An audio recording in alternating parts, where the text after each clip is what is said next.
আসসালামু আলাইকুম ওয়া রাহমাতুল্লাহি ওয়া বারাকাতুহু। প্রিয় দিনদার, ইমানদার, পরহেজগার, মুত্তাকি মুমিন মুসলমান দর্শক ও শ্রোতা, আশা করি মহান রব্বুল আলামিনের অশেষ রহমতে আপনারা সবাই ভালো আছেন। লা ইলাহা ইল্লাল্লাহু মুহাম্মাদুর রাসূলুল্লাহ। আমি সাক্ষী দিচ্ছি যে আল্লাহ ছাড়া কোনো মাবুদ নেই, ইলাহ নেই।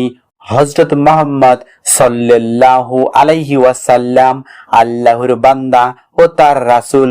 প্রিয় দর্শক, রাতে ঘুমানোর আগে আল্লাহর এই নাম পাঠ করলে, অর্থাৎ আজকের আমলটি করলে, আপনি আল্লাহর কাছে যা চাইবেন আল্লাহ পাক আপনাকে সাথে সাথে তা দান করবেন। ইনশাআল্লাহ। আপনি চাকরি চান, চাকরি পাবেন। যদি ব্যবসায় সফল হতে চান, তাহলে ব্যবসায় সফল হবেন। যদি আপনি সম্পদশালী হতে চান, তাহলে আল্লাহ আপনাকে সম্পদের অধিকারী করে দিবেন ইনশাআল্লাহ। যদি আপনি বিবাহ করতে চান, বিবাহের ব্যবস্থা হয়ে যাবে। যদি মানুষের ভালোবাসা চান, মানুষের ভালোবাসা পাবেন ইনশাআল্লাহ।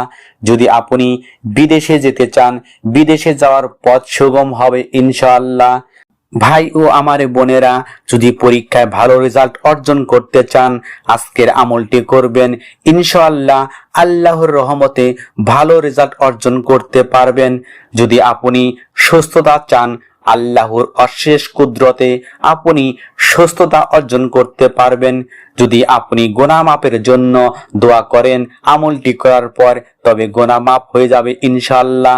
প্রিয় দর্শক, আল্লাহর এই নাম এত ফজিলতপূর্ণ, এত গুরুত্বপূর্ণ, এত পাওয়ারফুল যে এই গুণবাচক নাম রাতে ঘুমানোর আগে পাঠ করলে এক কথায় আপনার দুনিয়াতে চলতে ফিরতে, উঠতে বসতে যা দরকার আল্লাহ আপনাকে তাই দান করবেন।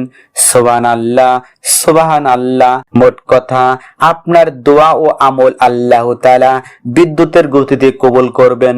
সুবহানাল্লাহ, সুবহানাল্লাহ।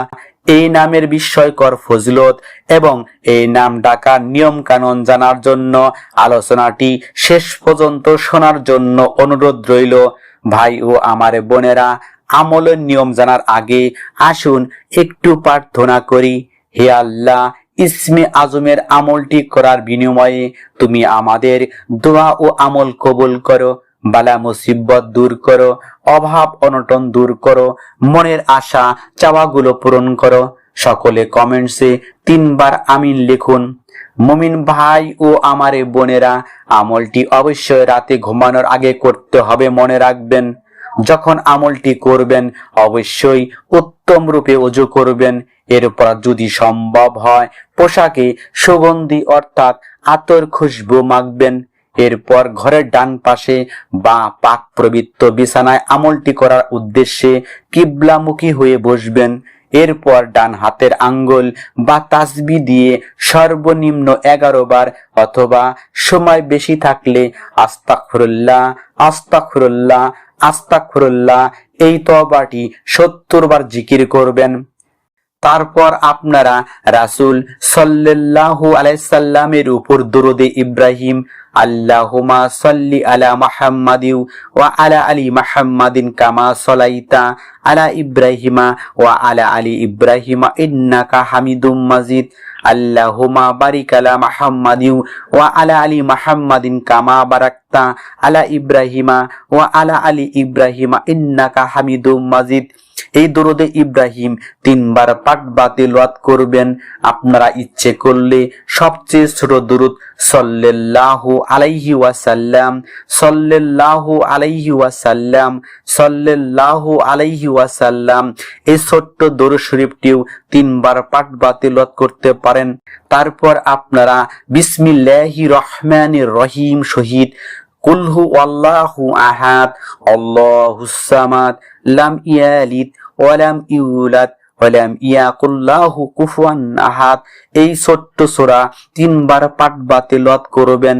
এরপর আজকের আমলের প্রধান শব্দটি অর্থাৎ সূরা ইখলাসে আল্লাহর 2টি গুণবাচক নাম আছে, আল্লাহুস সামাদ এই নাম দুইটি একত্রে আল্লাহুস সামাদ, আল্লাহুস সামাদ, আল্লাহুস সামাদ এভাবে 33 বার জিকির করবেন। তারপর আপনারা কি করবেন এবং কতদিন আমলটি করবেন বিস্তারিত বলে দিচ্ছি। আমলটি নারী বা পুরুষ সবাই করতে পারবেন। শুধু তাই নয়, ধৈর্য, বিশ্বাস ও আদবের সহিত আমলটি করবেন। আরেকটি কথা, আমলটি করার সময় তাড়াহুড়ো করবেন না এবং উদাস মনে করবেন না, কেননা উদাস মনের দোয়া ও আমল আল্লাহ পছন্দ করেন না এবং কবুলও করেন না। আল্লাহুস সামাদ, আল্লাহুস সামাদ, আল্লাহুস সামাদ এভাবে এই নামটি 33 বার জিকিরের মাধ্যমে আমলটি শেষ করবেন।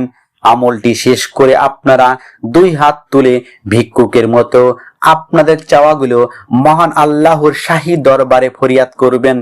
রাতে ঘুমানোর আগে আমলটি নিয়মিত কিছুদিন চালিয়ে যাবেন, কমপক্ষে 21 দিন চালিয়ে যাবেন এবং মনে রাখবেন আমলটি অবশ্যই ধৈর্য, বিশ্বাস ও ঐকিনের সহিত করবেন।